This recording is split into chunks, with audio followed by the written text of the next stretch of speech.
Welcome to another episode of Barman Saturdays, and this way I decided to take a look at Alice in Paris. Have to admit, I'm not entirely sure why they shortened up the name, because this was originally started the title Alice of Wonderland in Paris back in 1966. So yeah, we're taking a look at some rather old, dated animation, I'll admit. So it definitely shows its age, because a lot of it's very, flat, two-dimensional looking at times. But I'm guessing maybe they figured, the Wonderland bit is implied by the fact there's Wonderland characters on the box, with the cards and Tweedledee and Tweedledum here. Though we only ever see them as toys in Alice's room in this short film, because it's only around 50 some minutes long. And realistically, you can argue that it's shorter than that because the Alice of Wonderland bits are basically just meant to be a small, connecting point between various short stories. Um, as she interacts with Francoise, a business mouse from Duval Cheese Company and grandson of the great Anatole, which is the first short story we get, which is about a mouse that, goes every day to work at Duval Cheese Factory, and basically he just sneaks in, steals a bunch of cheese for his family. He comes back home after one day after hearing that they're going to, hire exterminators to get rid of all the mice, and tells his family about how horrible it is that humans hate them so much. And his wife's like, "Well, maybe you should contribute something back to the humans, other than just, stealing stuff, because that's probably why they hate you so much." So he comes in one night, with a bunch of, paper and a pen stuff, and basically starts writing notes and sticking it on the various cheeses after he's tasted them. He's like, "This cheese needs more of this ingredient. This cheese is just outright awful. Get rid of it," and so on and so forth. And the company starts following his advice, so they start making more and more money because everyone wants their, new and improved cheese, with their better recipes now. And eventually, the president leaves a note for the great Anatole, who only shows up at night when no one's around to do his taste testing because, he's a mouse, he doesn't want to be seen, obviously, and offers him a vice president position as well as being the chief taste tester.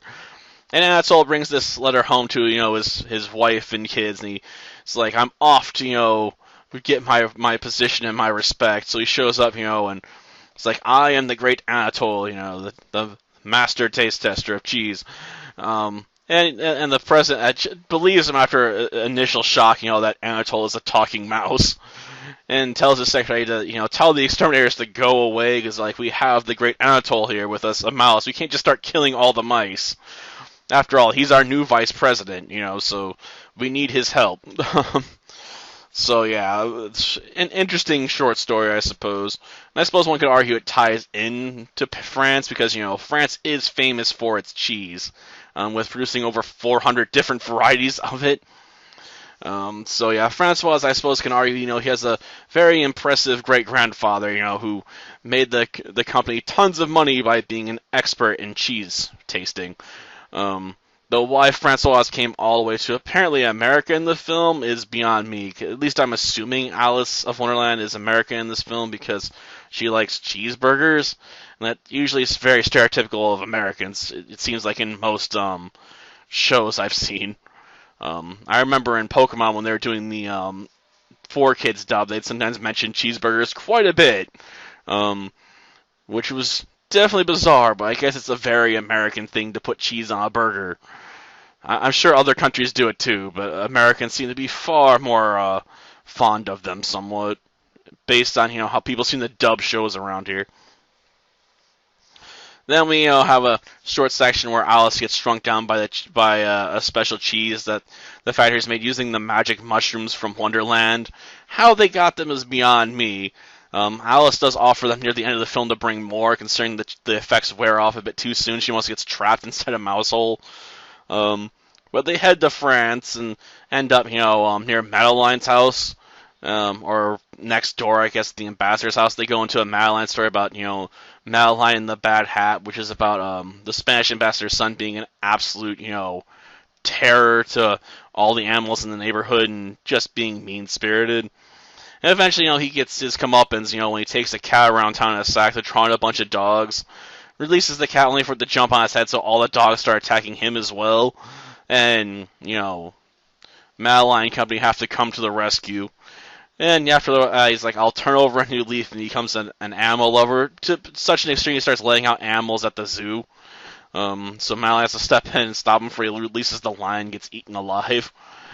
And that's the end of that story, because, at least he followed his word, I suppose. He turned over a new leaf into a new extreme. But at least he's not a mean-spirited bride anymore, I guess. And then Alice uses that as a jumping point at some point to go into the Frowning Prince. Story about a prince with an immovable frown that basically can make mirrors crack, kill flowers, and even defeats an irresistible smile from a princess from the kingdom next door who's also from a kingdom that's described as being far, far away.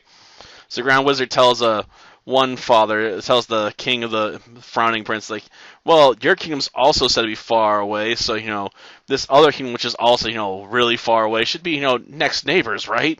The ones we've been fighting for generations. He's like, I got it. We must declare peace.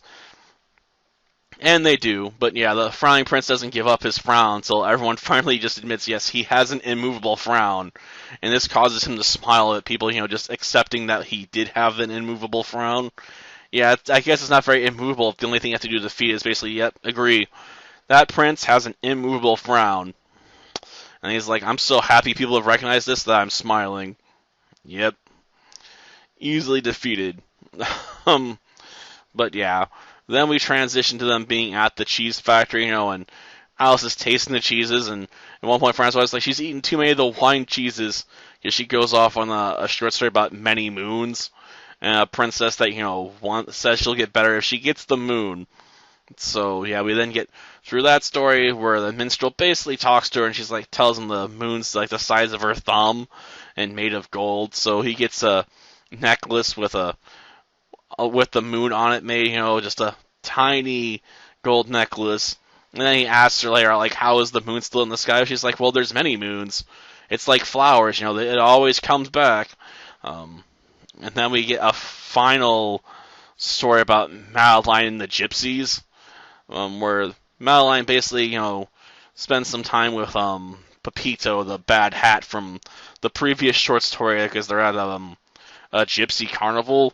And they get left behind on accident, so they join the carnival for a bit, and they're going around, but eventually they come back home, and that's, like, the best part. But, yeah, like I said, the Alice in Wonderland stuff is just sort of a wrapper for the short stories, which is kind of annoying, because there's not much of a story there to be told, outside of, Alice constantly driving Francoise mad, because when she finally says, like, later on, like, oh, wait, I'm sorry, I misremembered. My favorite is cottage cheese and jelly, which causes Francois to have another fit and basically call about how, he'll never smile again, which triggers the Frowning Prince story. So, yeah, he just can't appreciate, the American sense of taste, I guess. Or, at least I'm assuming Alice is American, because that's the assumption a lot of people seem to make with this one. Until next time, then. See ya. Cottage cheese and jelly. Sacre bleu! I have met the grand boo-boo. This girl has no soul. Mademoiselle, for the cheese connoisseur, cottage cheese and jelly is even worse than the cheeseburger. Mon Dieu, I shall never smile again.